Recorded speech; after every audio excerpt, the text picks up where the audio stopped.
नमस्कार, आप देख रहे हैं भारत वर्ल्ड न्यूज और मैं हूं राज यादव।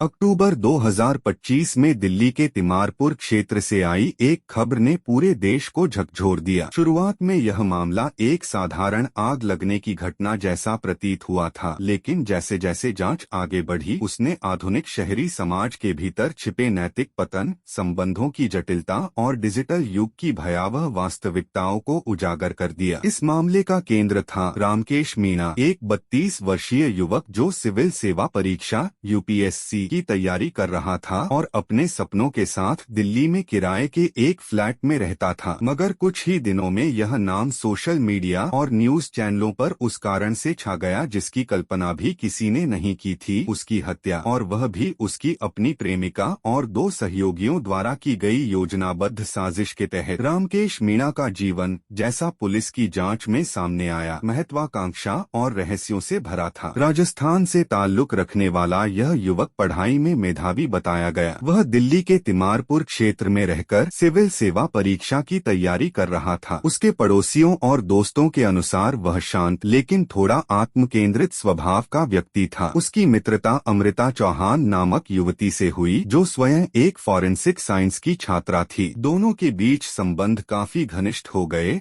और अमृता उसके साथ उसी फ्लैट में रहने लगी। यह आधुनिक शहरी जीवन का वह पहलू है जो आज के युवा वर्ग में सामान्य होता जा रहा है, लिव इन रिलेशनशिप। लेकिन इस रिश्ते की परतें जैसे जैसे खुली, यह स्पष्ट हुआ कि यह केवल प्रेम या भरोसे पर नहीं, बल्कि भय, असुरक्षा और नियंत्रण की भावना पर आधारित था। 6 अक्टूबर 2025 की सुबह पुलिस को सूचना मिली कि तिमारपुर क्षेत्र के एक फ्लैट में आग लगी है। दमकल विभाग ने मौके पर पहुंचकर आग बुझाई और भीतर एक जली हुई लाश बरामद की। शुरुआत में यह माना गया कि यह किसी गैस सिलेंडर लीकेज या शॉर्ट सर्किट के कारण हुआ हादसा है, लेकिन जब फॉरेंसिक टीम ने जांच की तो कई विसंगतियां सामने आईं, जैसे शरीर के गले पर निशान, आग लगाने से पहले चोट के संकेत और कमरे की अव्यवस्था। तभी से यह संदेह गहराने लगा कि यह कोई हादसा नहीं बल्कि हत्या हो सकती है।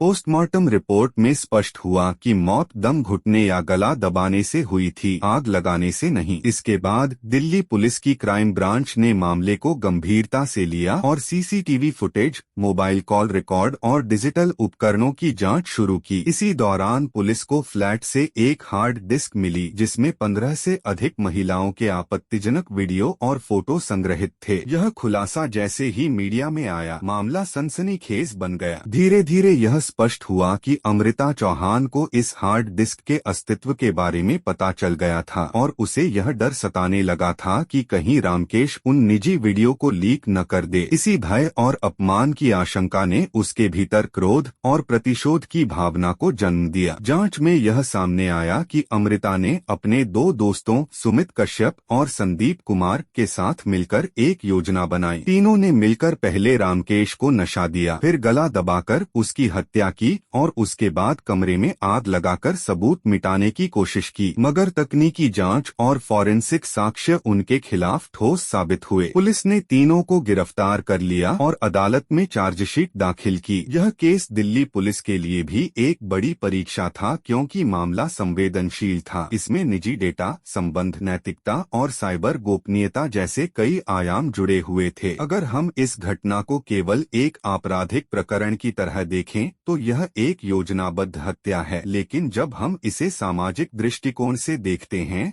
तो यह हमारे समाज में फैल रहे नैतिक संकट और डिजिटल युग की अंधी दौड़ का प्रतिबिंब बन जाता है। रामकेश मीणा की तरह अनेक युवा आज महत्वाकांक्षी हैं, लेकिन व्यक्तिगत जीवन में अनुशासन और आत्मसंयम की कमी के कारण गलत रास्ते पर भटक जाते हैं। इंटरनेट और डिजिटल माध्यमों ने निजी जीवन की सीमाओं को मिटा दिया है। जब एक व्यक्ति दूसरे की निजता का उल्लंघन करता है, तब उसके परिणाम केवल कानूनी नहीं बल्कि सामाजिक और मानसिक भी होते हैं। इस मामले में यह साफ दिखाई दिया कि निजी डेटा और निजी रिश्तों का गलत इस्तेमाल किस तरह किसी की जान तक ले सकता है।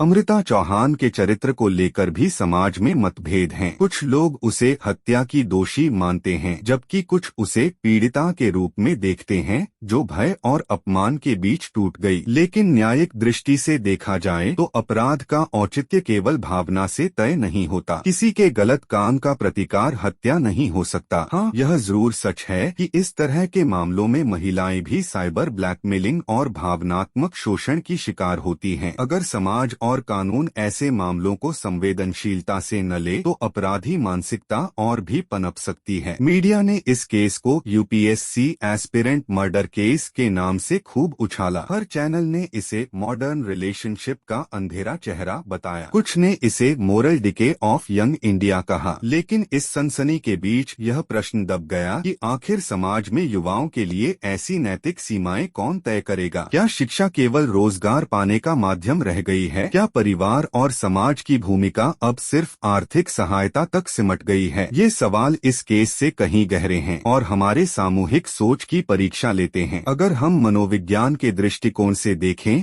तो यह मामला नियंत्रण और भय की पराकाष्ठा है। रामकेश मीणा के पास तकनीकी रूप से दूसरों की निजी जानकारियों पर नियंत्रण था, जो उसे शक्ति का भ्रम देता था। वहीं अमृता उस शक्ति से भयभीत थी और भय ने उसे हिंसा की ओर धकेल दिया। यह दर्शाता है कि जब प्रेम में समानता और सम्मान की भावना नहीं होती तब वह संबंध विषैला बन जाता है। आधुनिक रिश्तों में संवाद की कमी, भावनात्मक अपरिपक्वता और सोशल मीडिया के प्रभाव ने भरोसे को बेहद कमजोर बना दिया है। कानूनी दृष्टिकोण से यह मामला कई महत्वपूर्ण सवाल उठाता है। सबसे बड़ा प्रश्न है डिजिटल प्राइवेसी का दुरुपयोग और अपराध में उसका योगदान। भारत में सूचना प्रौद्योगिकी अधिनियम IT एक्ट है, परंतु निजी डेटा की सुरक्षा अभी भी कमजोर है। यदि इस हार्ड डिस्क में मौजूद वीडियो वाकई बिना अनुमति के रिकॉर्ड किए गए थे तो यह अपराध था, लेकिन उसकी सजा अदालत तय करती, व्यक्ति नहीं। दूसरी ओर हत्या जैसे जघन्य अपराध की कोई नैतिक या भावनात्मक वैधता नहीं होती। इस केस में दोनों पक्षों के कर्म समाज के लिए चेतावनी है